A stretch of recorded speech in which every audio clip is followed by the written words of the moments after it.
It's a short time, so let's see whether we can take advantage of everything and advance in my ideas. Yes, theology can deal with everything. There is theology of everything.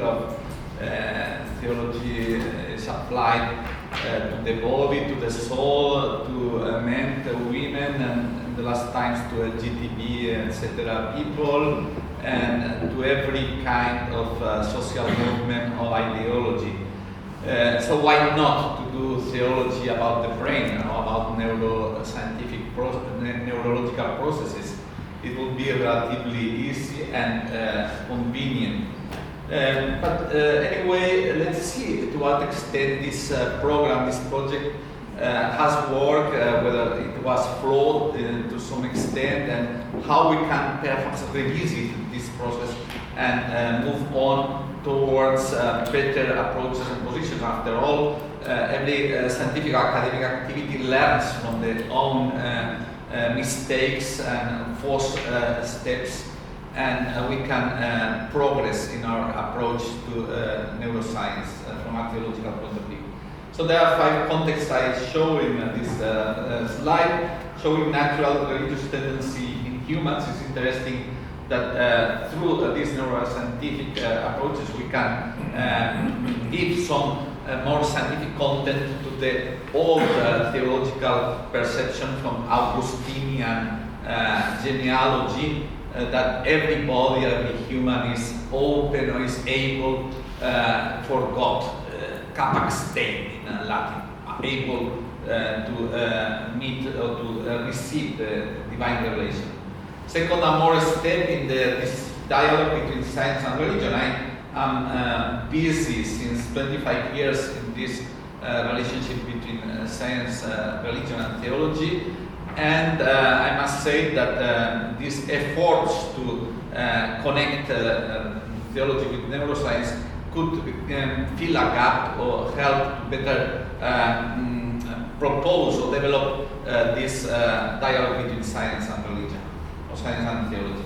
Third, relevance for Christian anthropology. This research can help to better ground our characteristic ideas on human as image of God, so the human excellence, we could say, the fallibility of human condition, or the vulnerability of human condition that is quite clear and is associated with the traditional idea of original sin, and the renewing by grace and the regeneration of the possibility of reaching a new standard thanks to divine assistance. For the issue of freedom and morality, he is a specialist on these issues, but they are quite related to the anthropological, Christian anthropological questions, and are worthy to explore and to better know. And other areas like ritual activity that has known some impulse through neurological studies, meaning in life, exactly what Professor Seitz has explained, therapeutic aspects linked, bound to religious beliefs. So they are the contexts that render interesting and relevant this attempt to dialogue between science and neuroscience and theology. This book's Nigram viewer, and you can see that the books published on neuroscience and religion peaked a little bit before the 2000,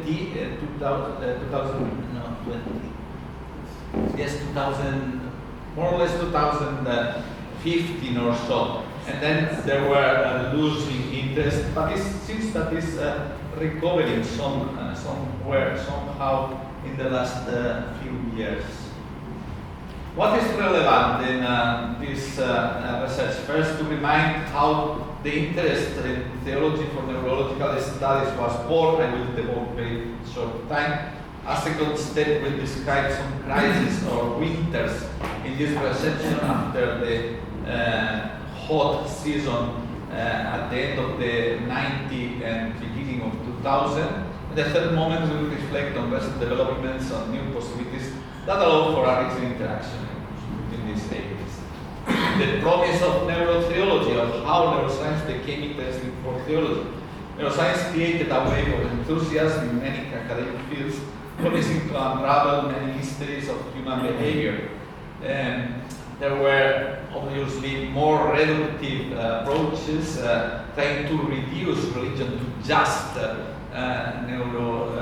neurological connections or networks, and it was a little bit scary and for theologians that neuroscience could unravel or could reveal the secrets of the religious mind, and we could be left jobless, the theologians. Indeed, a colleague in Karolinska Institute in Sweden, in Stockholm, 14 years ago, in a conference about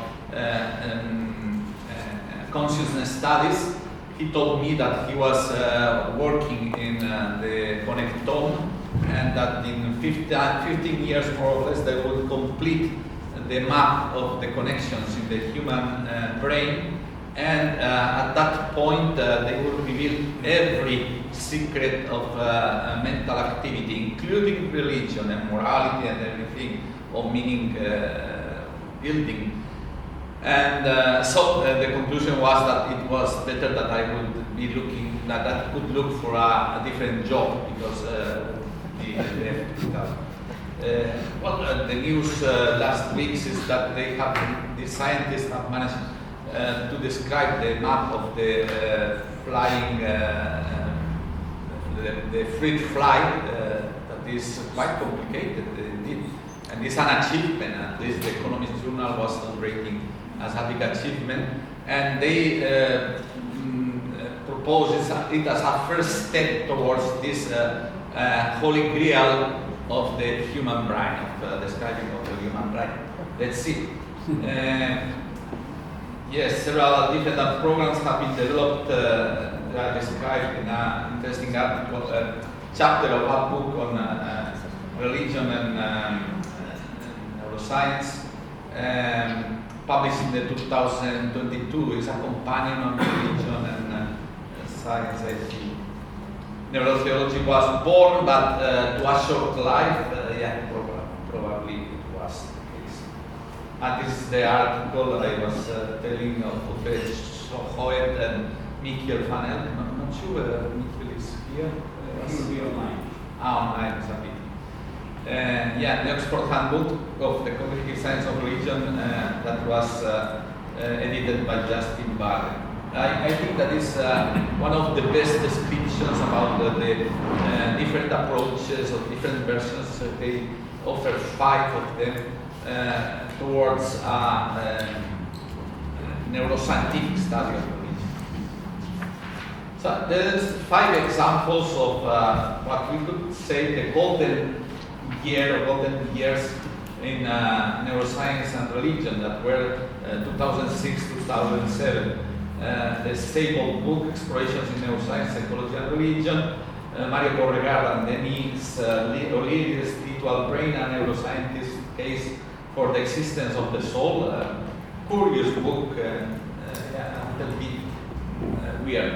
And the second big book of Newsberg, Why We Believe What We Believe. That was rather going more into the business of belief studies. So not so much neurological as an approach, more on belief and believing. I wrote a review of these 3 titles, and was quite interesting.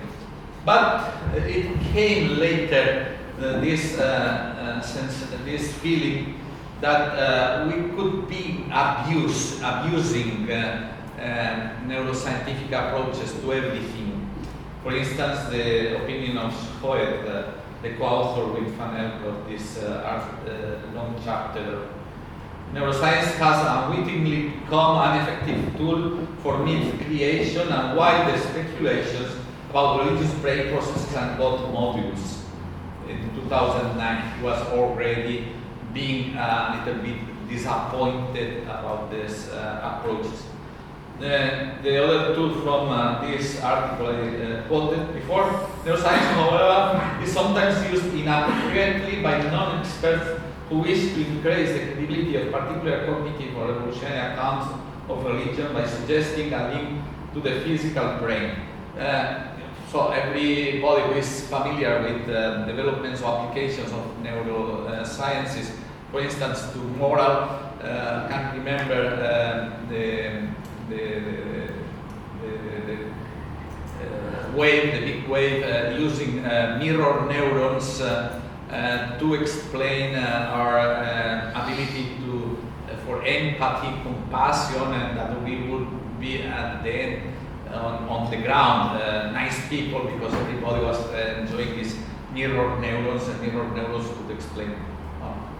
And religiosity is a complex construct, and it remains to be seen whether this is reliably associated to any neuroanatomical markers at all. So that is the skeptical point on Van Elgen's thread, that religiosity is too complex to be reduced to any neural networks. Again, on neurotheology, you can see the peaking point and then the very steepy down. Several issues are concerned. Religious experiences cannot be reduced to a few brain functions or circuits, and they are very complex and involve too many brain areas, already said. Methodological concerns and scientific soundness that is being reviewed by Van Elk, but recently in a conference I attended in Oxford last beginning of July on cognitive and evolutionary sense of religion, a scholar called Robert Ross explained under the title zombie theories that several theories in the field of cognitive science of religion and evolutionary science of religion and neurological approaches to religion were zombie theories, like zombies. They are dead, but they are circulating still, they are quoted, they are, for instance, one of them was the theory linking religion and prosocial behavior. Greater role to top-down, conscious and reflexive processes that cannot be automatic processes. More attention being paid to extended and social mind and moving beyond most reductive approaches to the study of religion. Some advances can be noted in the last few years, like those that related to the book of Patrick McNamara. I'm not sure whether McNamara is present. Online. That finds confirmation on the recent studies. However, we need a more complete systematic review of this area in the last 10 years.